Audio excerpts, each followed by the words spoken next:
instead. In just 30 seconds, one comment from Greg Gutfeld would expose an attitude that viewers couldn't believe. This is the story of the most explosive interview meltdown in late-night history. The studio lights were hot that evening as Greg Gutfeld settled into his chair, ready for what he thought would be a standard celebrity interview.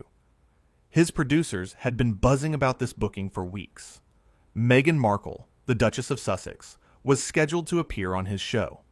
It was supposed to be a conversation about her latest projects, maybe some light discussion about life in California. Nobody expected what was about to unfold. Meghan walked onto the set with an entourage that seemed more fitting for a head of state than a talk show guest. Greg noticed immediately. 3 assistants, 2 security personnel, and someone whose only job appeared to be holding a particular brand of bottled water. He'd interviewed presidents with less fanfare. "Welcome to the show," Greg said, extending his hand as Meghan approached the guest chair. She looked at his hand for a moment, then sat down without shaking it. The studio audience shifted uncomfortably. Greg, ever the professional, pulled his hand back and smiled, brushing it off his nerves. "Thanks for having me," Meghan said, though her tone suggested she was doing him the favor. "We're excited you're here," Greg replied. "Let's dive right in. You've been in California for a while now. How are you adjusting to life outside the royal spotlight?" Meghan's expression changed. "Well, Greg, I wouldn't say I'm outside any spotlight. If anything, the American media is far more intrusive than the British press ever was." Greg raised an eyebrow. Anyone who'd followed her story knew that wasn't quite accurate, but he let it slide. "Interesting perspective. So you feel the coverage here has been unfair?" "Unfair doesn't even begin to describe it," she said, leaning forward. "Do you know what it's like to have every single move criticized? Every outfit analyzed? Every word twisted?" "Actually," Greg said, keeping his tone light, "I'm on television 5 nights a week sharing my opinions. I might have some idea." The audience laughed. It was a gentle joke, the kind that usually breaks the ice. Meghan didn't laugh. "That's not the same thing at all," she said coldly. "You choose to put yourself out there. I was born into a situation, married into another, and now I'm trying to live my truth while the world refuses to let me breathe." Greg nodded slowly. "Right, but you also chose to do numerous interviews, a podcast, documentaries. Those were choices, weren't they?" "Those were necessary," Meghan snapped. "How else was I supposed to tell my side of the story? The institution certainly wasn't going to do it." "Fair enough," Greg said. "Let's talk about your new project then. I understand you're working on something related to empowering women?" "Yes," Meghan said, her posture straightening. "It's about giving voice to the voiceless, women who've been marginalized, silenced, pushed aside by patriarchal systems." "Sounds noble," Greg said. "Can you give us some specifics about how the project actually works?" Meghan paused. "Well, it's still in development. The important thing is the message. We need to fundamentally restructure how society views women in power." "Sure," Greg said, "but what does the project actually do? Is it a foundation, a media company, a charity?" "It's bigger than any one label," Meghan insisted. "It's a movement." Greg could feel the interview slipping into vague territory. He decided to try a different angle. "You've talked a lot about privacy over the years. How do you balance wanting privacy with maintaining a public profile?" Meghan's eyes narrowed. "That's a gotcha question." "It's not," Greg said calmly. "It's a genuine question. You've spoken about wanting privacy for your family, but you also do interviews and public appearances.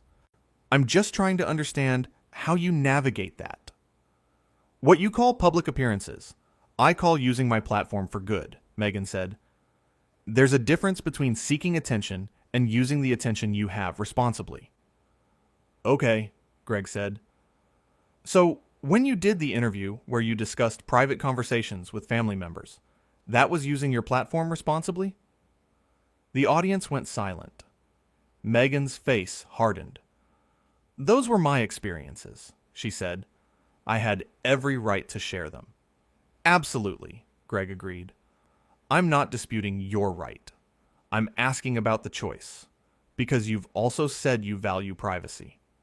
You're twisting my words, Meghan said, her voice rising slightly. I'm literally using your words, Greg replied. I'm just asking you to clarify what seems like a contradiction. The contradiction, Meghan said icily, is that people like you think you can question people like me. The studio went dead quiet. Greg blinked. People like me? Yes, Meghan said. Media personalities who've never experienced real scrutiny, real pressure, real consequences. You sit here in your comfortable chair making jokes, and you think that gives you the right to interrogate someone who's actually been through something.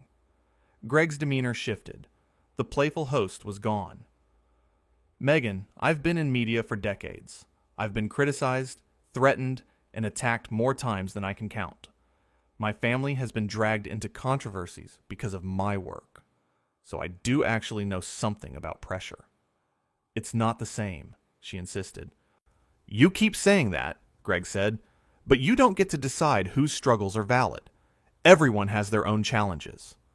My challenges involved an entire institution working against me, Meghan shot back. Your challenges involve people disagreeing with your political opinions. Don't compare the two. Greg took a breath. I'm not comparing them. I'm saying that dismissing someone else's experiences because you think yours are worse is exactly the kind of behavior you claim to be against. How dare you, Meghan said, her voice shaking.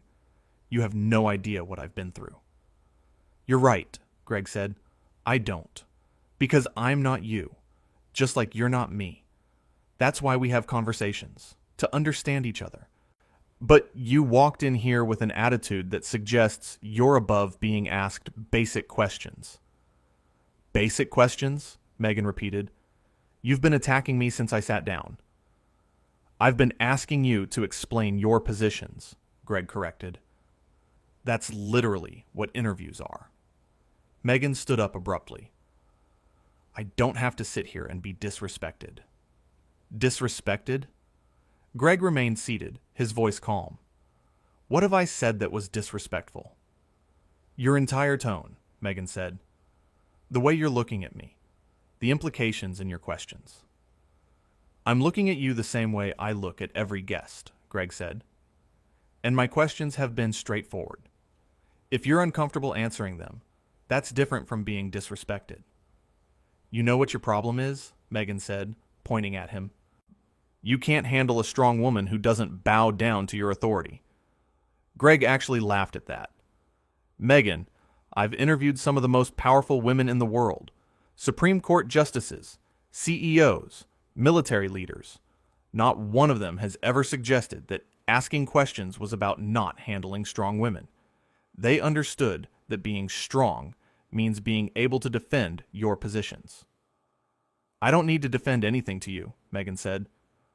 Then why did you come on the show? Greg asked simply. Meghan opened her mouth, then closed it.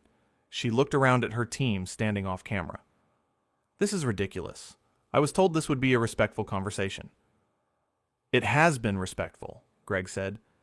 You just don't like that I'm not treating you like royalty. This is America. We don't do that here. Clearly, Meghan said with disgust. You don't do manners either. Oh, we do manners, Greg said, his patience clearly wearing thin. We say please and thank you. We shake hands when we meet someone. We don't show up with an entourage and act like everyone should be grateful we're in the room. I'm done, Meghan announced.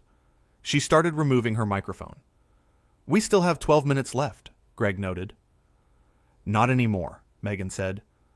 I will not sit here and be attacked by someone who makes a living mocking people.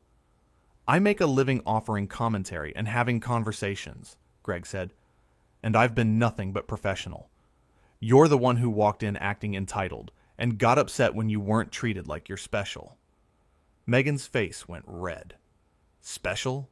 I've spent years being torn apart by people. Years.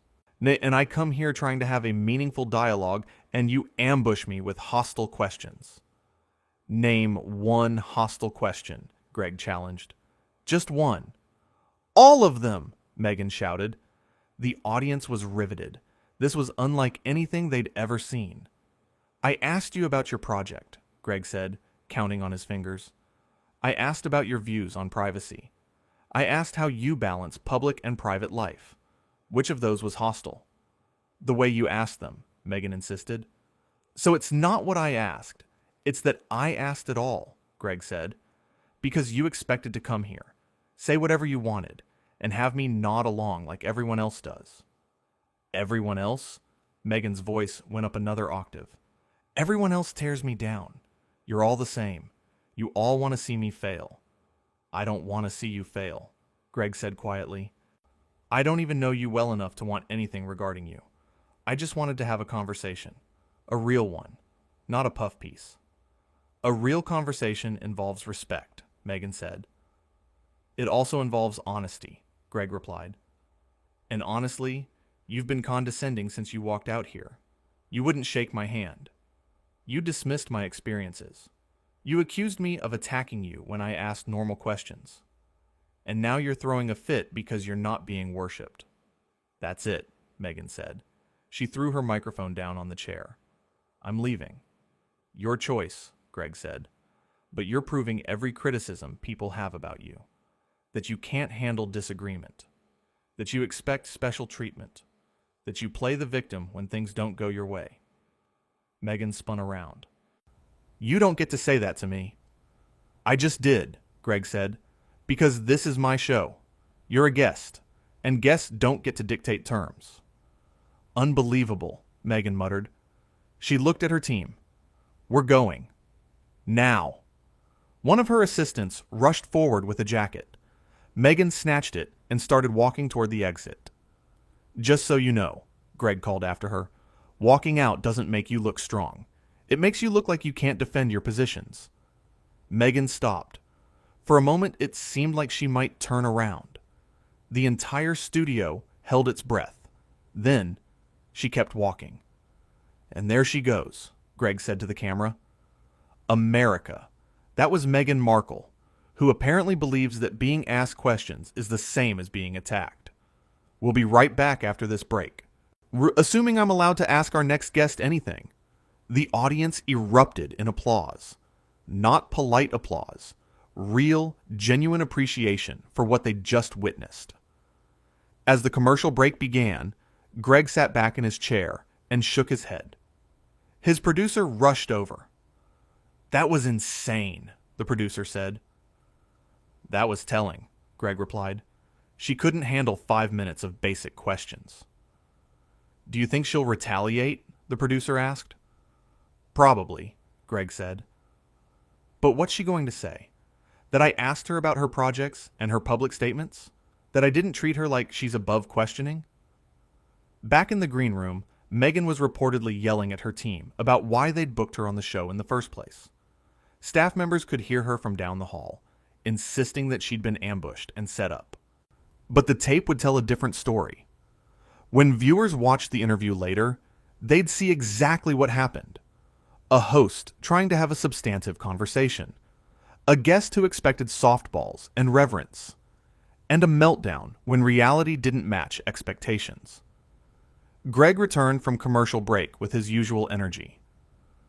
Welcome back. Well, that was something. I've been doing this for a long time, and I've never had a guest walk out because I asked them basic questions. But here's the thing. This is exactly what we talk about on this show. The idea that certain people think they're above scrutiny. That asking questions is somehow an attack. That disagreement equals disrespect. He leaned forward, speaking directly to the camera. We don't do that here. Everyone who sits in that chair gets asked real questions. I don't care if you're a duchess, a CEO, a politician, or anyone else. You come on this show, you defend your positions. That's the deal. And if you can't handle that, maybe television isn't for you. The audience applauded again. Now, Greg continued, I'm sure there will be people who say I was too hard on her, that I should have been more gentle. But why? Why should someone be treated with kid gloves just because of who they married? This is America. We judge people on their merits, their ideas, their character, not their titles. He shuffled his papers. And look, if Meghan Markle wants to come back and actually have a conversation, the door's open. But she needs to understand that conversation goes both ways. You don't just get to make statements without being asked to explain them. That's not how this works. In homes across the country, viewers were texting each other, posting on social media, calling friends. The clips would be everywhere within hours. Not because of what Greg did, but because of what Meghan revealed about herself. The inability to handle basic scrutiny. The immediate jump to victimhood. The theatrical exit. Greg wrapped up the show with his usual segments, but everyone knew what people would remember. Not the jokes, not the other guests, not the commentary on current events. They'd remember the moment a duchess walked off a set because she was asked to explain herself. As the credits rolled and the studio audience filed out, they were already talking about what they'd witnessed. This wasn't just a celebrity meltdown. It was a perfect illustration of everything Greg had been saying for years. That some people live in bubbles where they're never challenged. That they confuse disagreement with persecution. That they believe their feelings matter more than facts or accountability. The production crew started breaking down the set.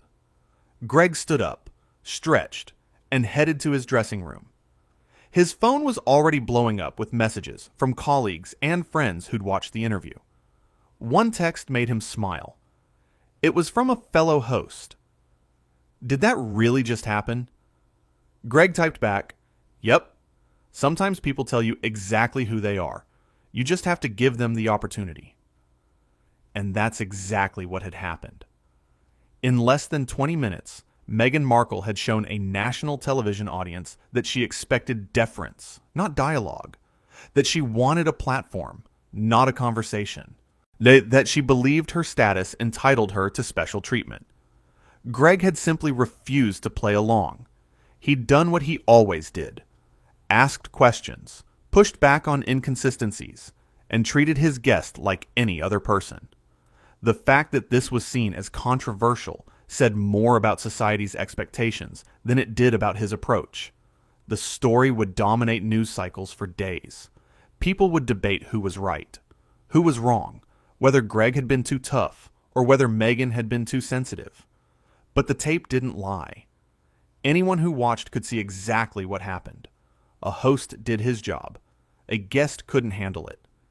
And television audiences got a rare glimpse of what happens when someone used to being coddled encounters someone who refuses to coddle. That's the thing about live television. You can't edit it. You can't take it back.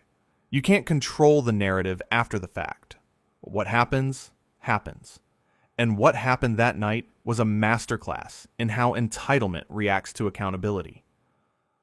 Greg never claimed to be perfect. He'd had plenty of interviews that went poorly. Moments he wished he could take back. Questions he'd phrased better in hindsight. But this wasn't one of those times. He'd been fair, direct, and professional throughout. The same couldn't be said for his guest.